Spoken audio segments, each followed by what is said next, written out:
Let's talk about that GVM upgrade you've been considering. And I know the road to hell, right? Paved with good intentions. It's all kinds of really bad idea, and unwittingly perhaps, if you actually spend this money and do that, it makes you a bit of a fool.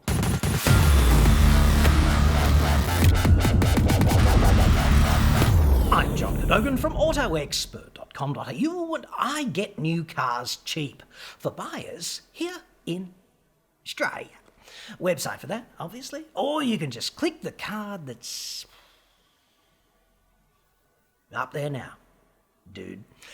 So, if you're not used to watching my videos, and this is the first time we've met, so to speak, you've clicked on this video because of the title, I'd suggest that a real challenge in considering modifications such as these is, where do you get good information? Meaning, who do you trust? Because so many videos on everything and everyone's got a point of view and they're not always fully resolved. There's often conflict, right? And I'm suggesting this is a bad idea. So voice in the wilderness compared with ARB, fulcrum suspension, all of those, Pedders, Lovels, whoever, okay? So why am I in that position? And should you trust me, okay? I've had a degree in mechanical engineering for 30-ish years, 30-something years. I've been a reporter in the automotive industry for 25 or so years. And I do not accept advertising revenue from the car industry or the 4x4 aftermarket industry. So they don't have me wrapped around their little finger at all. And they're free to hate me for what I say. I'll still sleep like a baby if they do. And I'm pretty sure they will hate this. So why I think this is a bad idea, in a nutshell, these companies, what do they exist for? Do they exist to do the right thing by you, or is there some other purpose behind their existence? And I'd suggest there's a related but unaligned purpose. And the related purpose is to extract money from you to make money for their shareholders. And there's nothing wrong with that, provided they do it ethically and morally and all of that stuff. And in the case of ARB, for example, I'd suggest they don't operate like that at all. For example, ARB recently declared, I think it was $15 million worth of profit. So well done there. Until you realise that almost 10 million of that 15 million came directly from the taxpayer in JobKeeper. Okay, so that tells me, and it should tell you, something about the moral compass at the highest level of this organisation. And I make no reference whatsoever to individuals, right? I'm talking about the conduct of a listed company on the Australian share market. ARB was entitled to this money, but certainly hanging on to it and making that much profit, extracting that directly from your pocket and mine, right? That's immoral. It's certainly a case of extreme moral relativism, like I was only following orders, to say, oh, but that was allowed, okay? Maybe it was an imperfect scheme, but I note other companies like Toyota, they paid that money back when their bottom line turned around. Okay, so not all companies are equal in the moral alignment universe, and I therefore would not trust implicitly anything that the likes of ARB would tell me. And speaking of which, when you go to ARB's website and you look at their old man emu GVM upgrade rhetoric, what I suggest you do is listen really hard for what they don't say, and do this with the other companies as well that offer GVM upgrades. So I want to paint a picture for you of why the vehicle that you've got or are thinking about buying comes with a GVM limit from the manufacturer, and exactly what risks do you shoulder when you accept this modification. So I'd suggest that all of the rhetoric that they do talk about, this would be ARB, Lovels, Pedders, all of those mobs that do GVM upgrade kits for your four-wheel drive, okay? What they talk about is administrative compliance, like ADR compliance, okay? And I've got no doubt that they comply, and they're wholly truthful about that. And you've got to ask yourself, therefore, is that good enough, right? Is a GVM upgrade that's ADR compliant, is that good enough? And what can happen to me if I do that, okay? So I'd suggest that manufacturers of vehicles operate in a hyper-competitive marketplace because you've got your Hilux and your Navara and your Ranger and your Triton and your D-Max and your BT50 and the upcoming, Chinese upstarts. They're all competing with one another for your cash, okay? So they don't want to limit any of the vehicle's capabilities. They want to give it all to you, baby, but in R&D, when they do endurance testing and reliability testing and things of that nature, they have to provide limits for the operation of the vehicle so that it doesn't bite them on the arse down the track. In other words, so that warranty and consumer law claims don't cost them millions and erode their bottom lines. And that's why they impose these GVM towing limits, things of that nature, GCM, GVM, tow ball download, axle limits in the case of utes, front axle limit, rear axle limit. All of those weights, tow ball download, they all have to be complied with by you. And if you do that, if you comply, and yet then if your vehicle goes poopy in its trousers, you have a leg to stand on when you come back to them and you say, dude, poopy, trousers, fix it. They have to go, sorry. Certainly they do if they are morally and ethically aligned, right? So here's the problem. Problem number one is that if you do this GVM upgrade, even though it is ADR compliant, if you have a powertrain problem, like your engine, your transmission, your transfer case, your drive shafts, whatever, if they fail on you out there, do you think the manufacturer is going to look after you? And if you have a platform problem, like if you bend the chassis, right? Do you think the manufacturer of the vehicle is going to look after you when they have said gross vehicle mass limit 3.3 tonnes or something, and then you're driving around at 3.6 because, hey, GVM upgrade? The manufacturer of your vehicle is going to throw you under the bus, and this problem is going to be back in your court. And I'd suggest that even with the cleverest lawyer in the land, they cannot be brought to bear to pick up the pieces for you. So this is something of a risk if you're buying $60,000, $70,000 SUV or $100,000 in the case of a Land Cruiser. Okay, so if you're prepared to shoulder that risk, then fine, dude. But I'd suggest that GVM upgrade kits, when you cut through all of the bullshit rhetoric, they don't make any claims about manufacturer's warranty fully intact. And I guarantee that if your powertrain shits itself or you bend the platform, that's going to be your problem. And you can take it back to the GVM upgrader and they'll say, oh, dude, you abused the vehicle. Come on. You drove it into that washaway at speed. And hey, you probably did. So that might go down to abuse, mightn't it? And the bottom line here is the vehicle is not specified to do that. Okay? It's not specified to carry that much weight by the manufacturer. There has to be a reason. A GVM upgrade kit, look at what it's comprised of. Okay? It's springs, dampers, bushes, and brackets in the case of leaf springs, right? There is nothing else.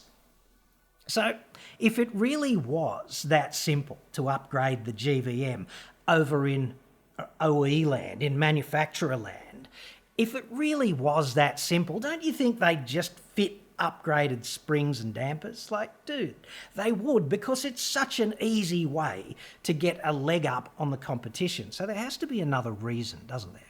And the reason has to be the fundamental durability of the powertrain and the platform, which you are inherently compromising by proposing to drive the vehicle in its new fully loaded configuration endlessly through some of the harshest terrain in the country.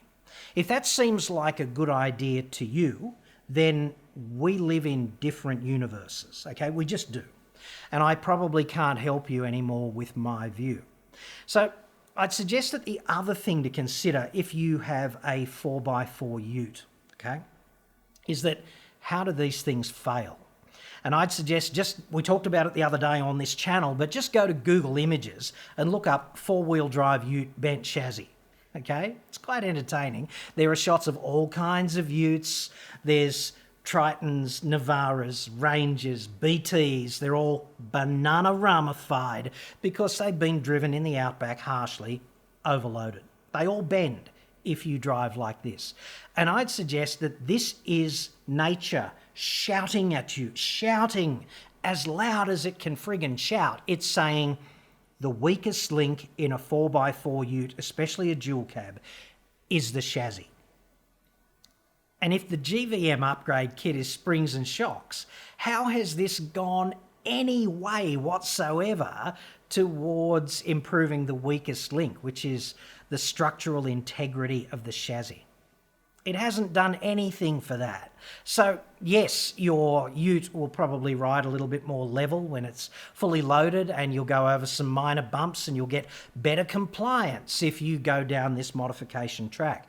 But when it comes to that fateful day when you hit that big bump and the suspension bottoms out, you hit the bump stops, massive inertial loads go through to the chassis has not been enhanced in any way by this GVM upgrade process. And if you banana-ramify it, then the car's probably going to be a write-off, and you're not going to have anyone to come back to. You're just not.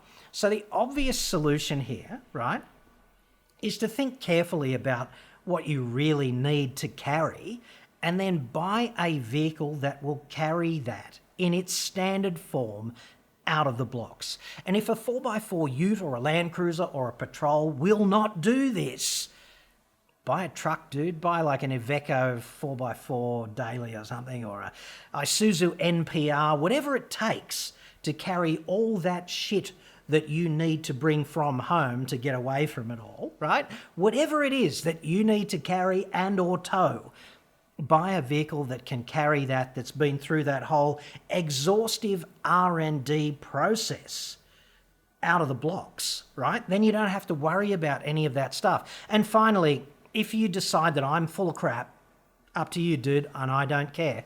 But if you decide that I am emphatically full of shit on this, make sure you tell your insurer, okay? Because if you don't let the insurer know, you fail your duty of disclosure, and then banana ramification, you spear off the road, someone gets injured, whatever.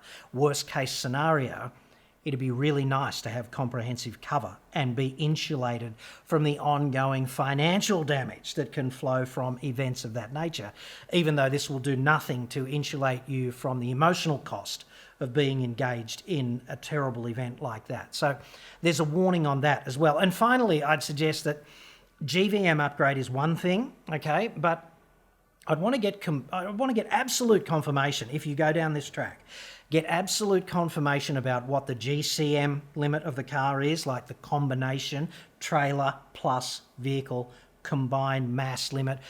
Is that affected? Is it what the manufacturer previously said? Because you could do a GVM upgrade and still be completely limited in what you can carry as a combination by the GCM limit. And the GVM upgrade will help you with the tow ball download specification from an administrative compliance point of view, certainly.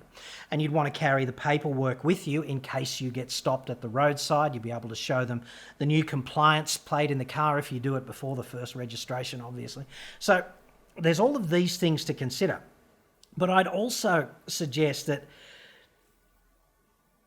it's really not the same thing as getting a vehicle that will do that in its standard configuration, because if you do that, you know you comply administratively, and you know that a whole bunch of propeller heads didn't just do ADR compliance tests, many of which are dead easy to pass and don't involve robustness, durability testing of things like the platform, okay? So it's been through the whole hell on earth R&D process, and that's kind of really important to know. It's also important to know with the GVM upgrade whether your axle limits have been modified as well, because you've got to comply with all of that stuff, and just pumping up the GVM limit in isolation does not necessarily change these other things that can limit the load carrying performance of your vehicle.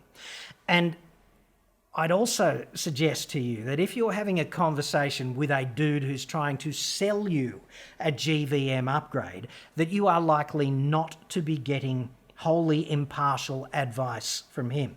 And he might say to you, yeah, warranty, no problem, okay? Get him to put it in writing. And if there's some reason why it's not going to be able to be put in writing, then I'd want to red flag that and say, I wonder why that is, okay? Because there's this thing in consumer law about all the promises made to you during the sale process. They're covered by the consumer guarantees of acceptable quality and things of that nature. So if warranty compliance is part of what's promised to you, then that's part of the consumer guarantee process. And if it then falls over, then there's a responsibility on them to make good, right? Because they can't honour this promise. And it's very easy to dispute what was said 3 years ago over some sales counter.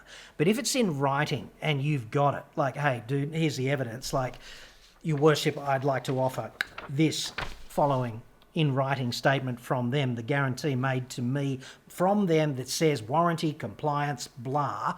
It's very hard for them to step around that. And that's why I'd suggest that they probably won't make in writing promises about things like warranty, compliance, insurance, safety, things of that nature, okay? So the bottom line here is that you can probably get away with carrying a lot less than you think you can get away with when you're doing your planning for this and that. Like, do you really need a 700 kilogram slide-on camper?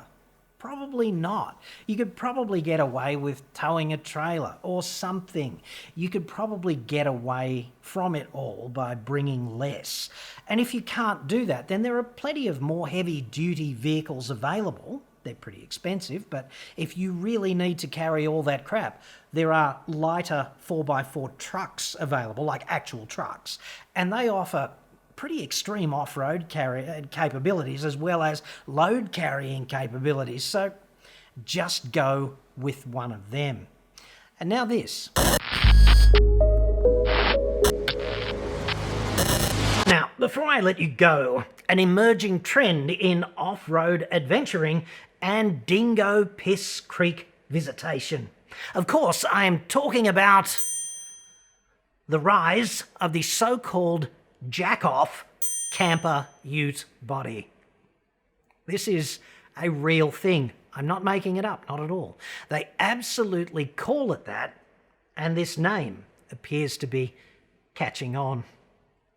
When you get back from the big lap, dude, what's the first thing you want to do? Jack off at home. Am I right? Such a distinctive and appropriate term in the circumstances, like Piss Creekians and their penchant for jacking off. It's Bogart and Bacall all over again, isn't it? In fact, when I am your Prime Minister, I am going to mandate and woman-date the use of that term for all removable ute canopies and aluminium chitoirs generally, and henceforth they will be known collectively on pain of death as jack-offs. Yes. This will pretty clearly make Australia less shit. At least it will for me. We might as well give things literally true names in any case. Think you'd agree? The moment I became aware of this emerging off-road engineering trend, I spent several hours diligently Googling, which was quite instructive, really. I learnt rather a lot. I was going to register jackoffexpert.com.au, but the other mob already had it, the competition, which seems oddly appropriate now that I think about it. They'd cornered the market there already in any case, so fair's fair. Aluminium jack-off canopy product, Guangdong Eco Camper Vehicle Company Limited. Just rolls off the tongue, doesn't it? They think of Eriping, like Eriping, dude. I initially thought this was a one-time thing, like a somewhat bespoke product lost in translation, but it seems that we Australians already have many, three manys, in-house 4x4 jack-off alternatives. Properly homegrown jack-offs. Aussie, oi. Yes. Thankfully, the local 4x4 industry is not taking Guangdong's jack-off incursion, some would say probe, into our market lying down. No siree. Tong Metal in beautiful Northgate, Queensland, gateway to Sodom and Gomorrah by the river, was quick to supply Aussie adventurers with its very own patented, quote, jack-off system. Jacking off, of course, used to be more of a DIY thing back in the olden days. Something a man just whipped up in the seclusion of his shed. But no longer, it seems. Just a few blocks over from Tong's Jack-Off Emporium in Geebung, you'll find the world headquarters of Jack-Off Ute Bodies, Australia. And no, I could not make that up. Not without self-medicating, that's for sure. It's an actual Aussie small business. Hashtag respect. Imagine being the receptionist there during a busy week, like flat knacker Monday to Friday. Welcome to Jack Off. Please hold. Over and over and over. Thank you for holding. What can I do for you? Endlessly. For 5 days straight. Working for Jack Off. Working for the man. I doubt, after all that, you'd be that motivated to give some poor sap a hand over the weekend. With over 40 years' experience in the automotive industry and the ability to manufacture in-house or source items from our vast list of suppliers, nothing is too hard for our team. The team at Jack Off working together. Women, brother. Nothing too hard, no job too big or too small. Jack Off's official mission statement there, quoted direct from their website, and no hint of irony detected at any point either, amazingly. It is kind of tempting to think that Palashadia is becoming the nation's jack-off capital. But here in Afghanistan, there's typically no shortage of high-level jacking off either, thankfully. I did attempt to speak to the Minister for Jacking Off and Regional Servicing, but his press secretary explained that the minister had his hands full, again, and could not come to the phone. And while competition in the jack-off space remained stiff, the minister was doing all he could to get ahead and snatch victory for Afghanistan from, quote, those Queensland wankers. Thankfully, despite increasing corporate encroachment, there are presently no plans to regulate jacking off down under. Thus, anyone sufficiently handy with the tools will be free to do it themselves for the time being, provided, of course, they wear a mask and remain at least 1.5 metres from other like-minded practitioners within the Dingo Piss Creek World Heritage Precinct. I don't know if there's another country on earth which has embraced jacking off as passionately as us. I would like to think there's still something that we could consider ourselves to be the best at.